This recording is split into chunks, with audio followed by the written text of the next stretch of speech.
to make 360-degree immersive documentation of the process of endless waiting that is part of most military conflicts, but usually not in the media. And I used this then actually, and still kind of new technology of 360 video with a VR headset. And as such, then this work I made back then, or the footage I made back then, I made the work now because now the waiting came to an end, so to say, in February when the full-blown invasion of the Russian troops started. This endless waiting stopped.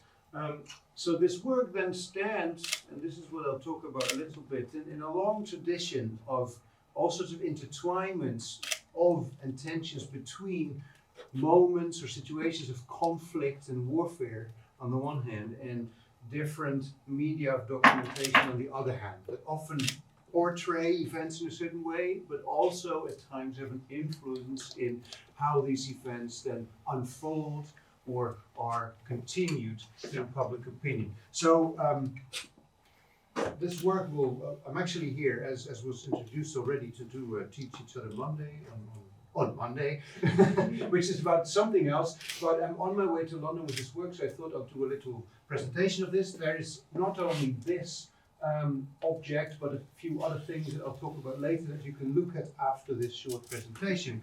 But I'll go a little bit back in time, if you like, and go through several events or strategies of documentation in the history or recent history of military conflict. So this is the first one here. This is where we start in 1991.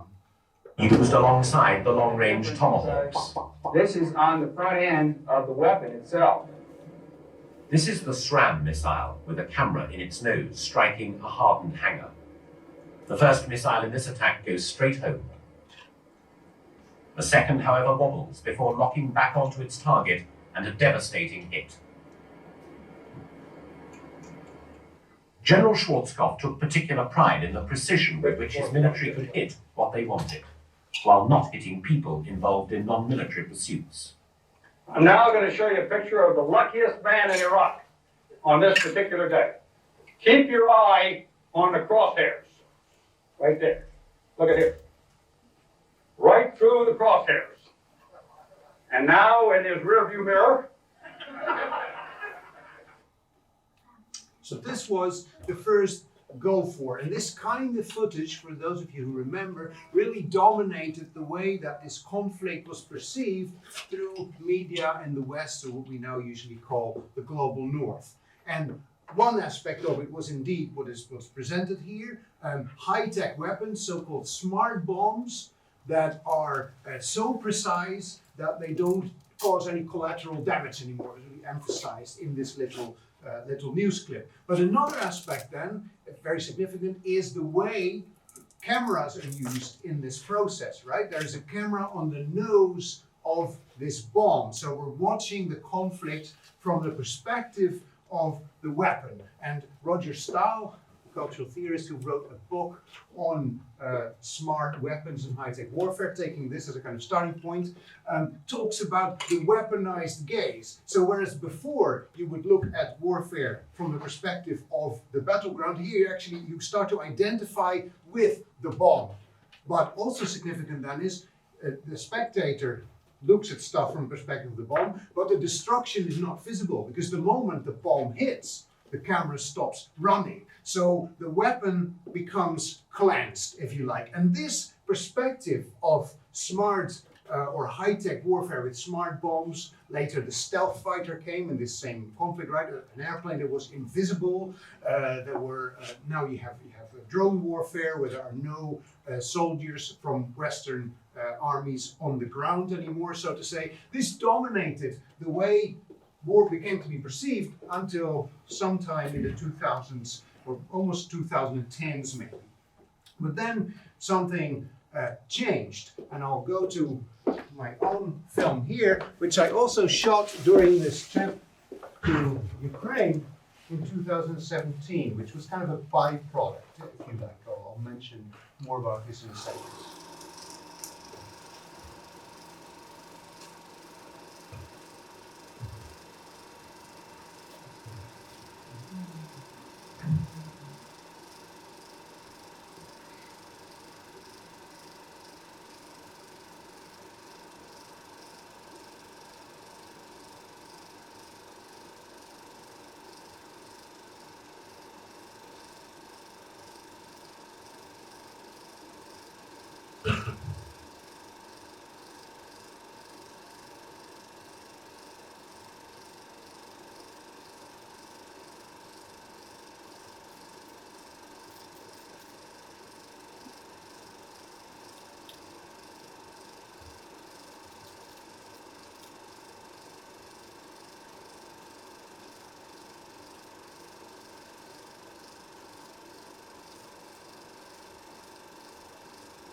So I went there and I asked my fixer, I want to go to positions where nothing has happened for a long time and where there is no activity to document this process of waiting.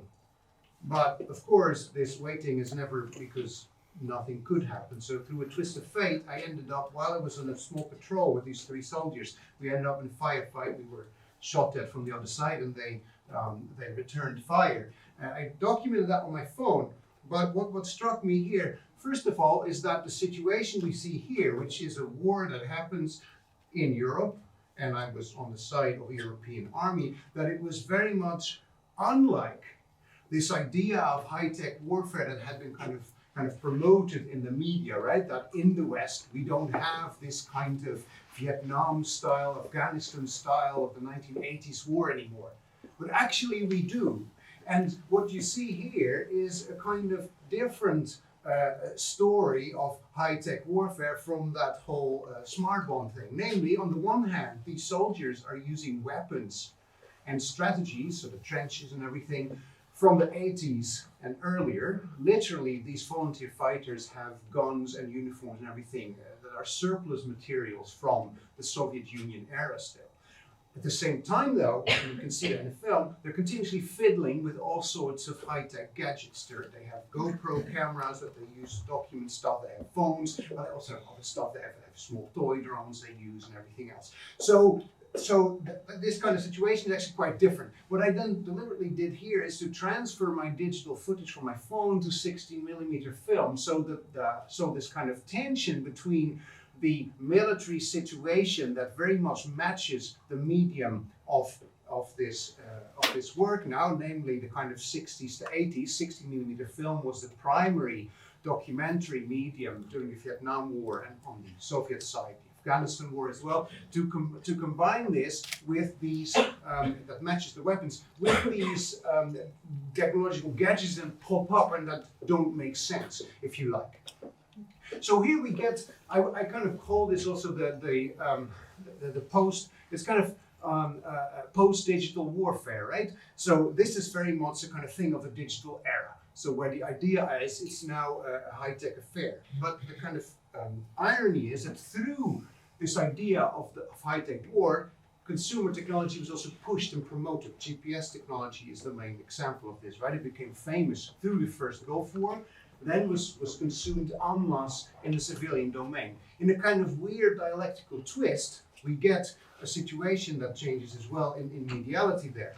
During the Gulf War, monopolized conventional media promote this idea of warfare as a kind of high-tech thing through conventional media channels. In 2017, soldiers themselves actually have become part of digital culture and produce documentation with these high-tech gadgets that actually contradicts this story of high-tech war. Because it's not only Ukrainian soldiers who document their work and put it on social media or everywhere else.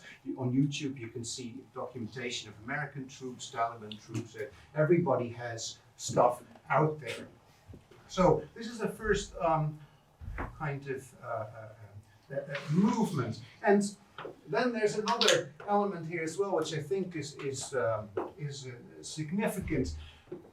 It's not only the medium that changes the way we see this war. So, for example, in the case of the nose cone bomb, that we might start to believe that warfare is now very precise. Only the bad guys get hit if we can define them, and there's no collateral damage, etc., etc. It's clean.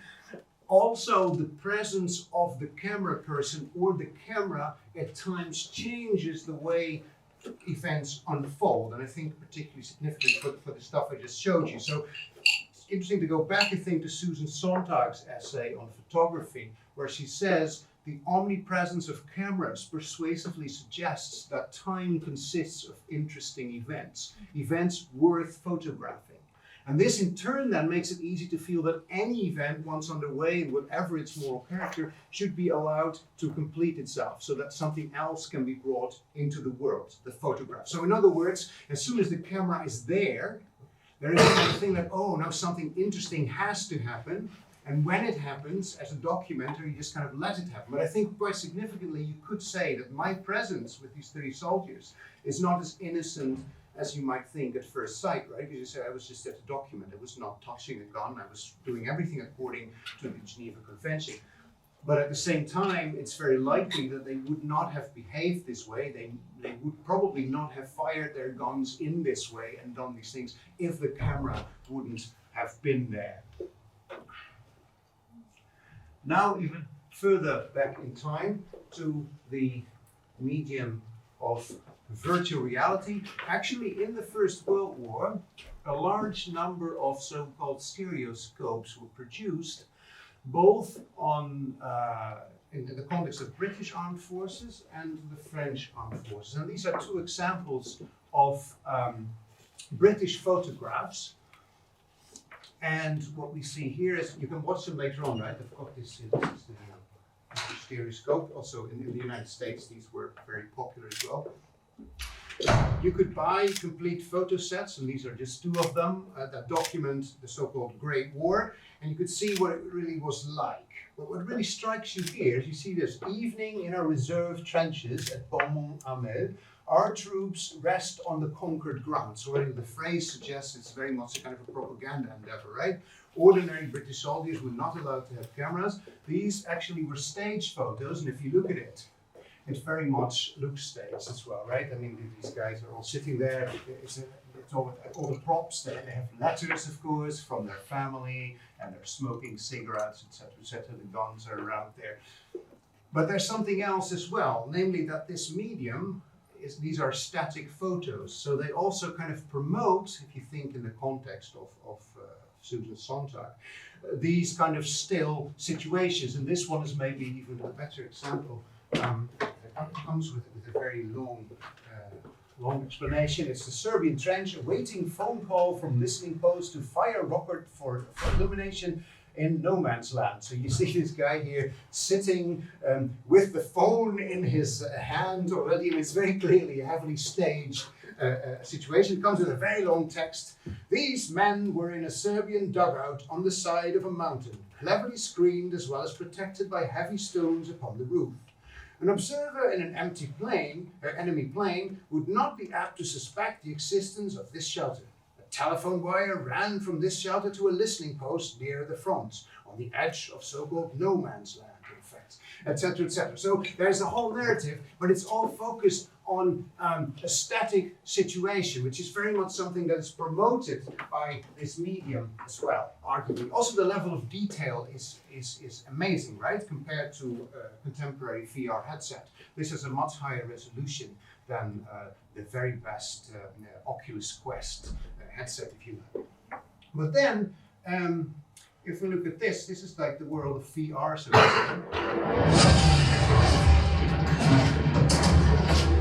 I know this is the first time some of you will see combat. I know you're scared. Let me be clear with all of you.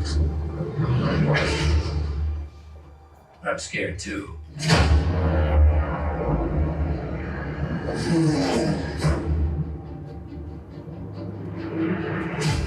Welcome to France, gentlemen. I lead the local resistance cell. Something big is happening inside Gestapo headquarters, and we don't know what it is. We're gonna have to improvise here.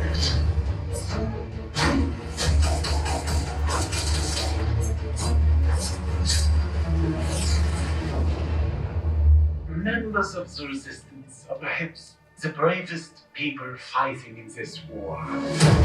But you really should stop. There is no future in it. Sorry to interrupt. Lieutenant?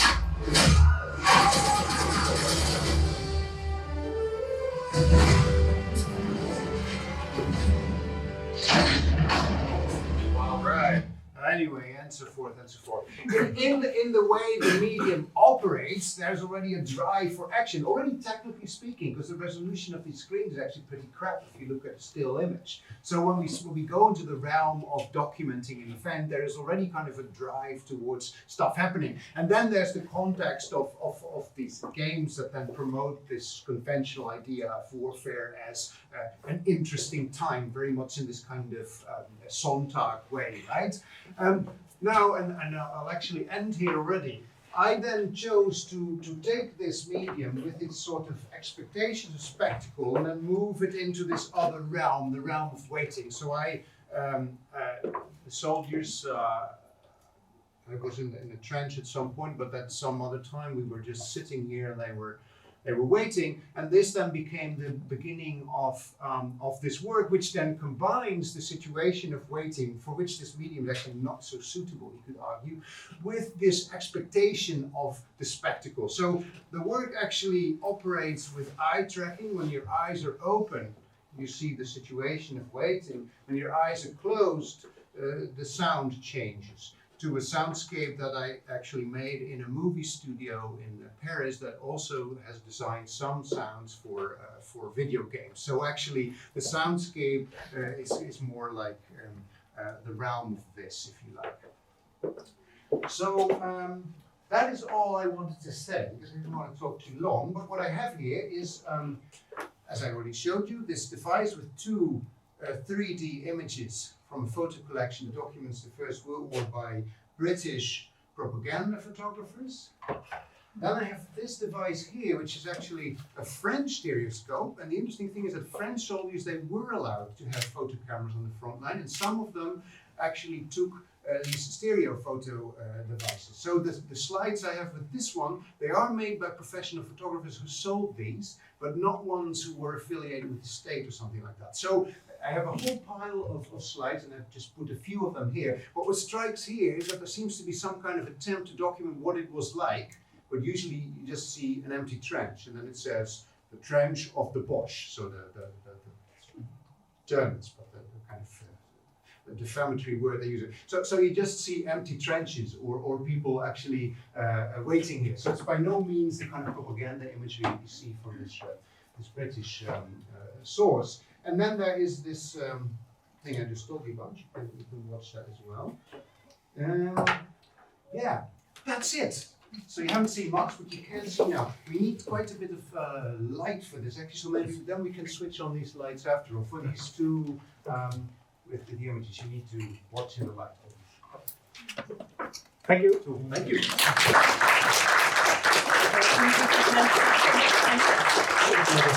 Jeg har ikke lige tid til at bruge det her lige bilen. Nej, men det er det, der er aftalt.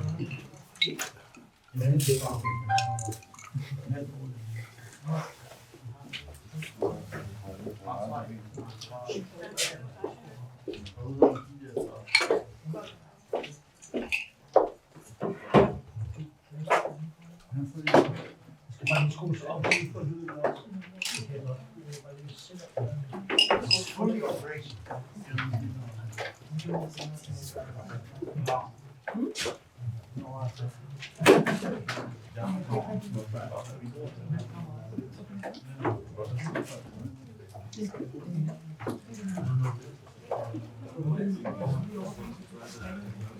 Yeah. These glasses as well.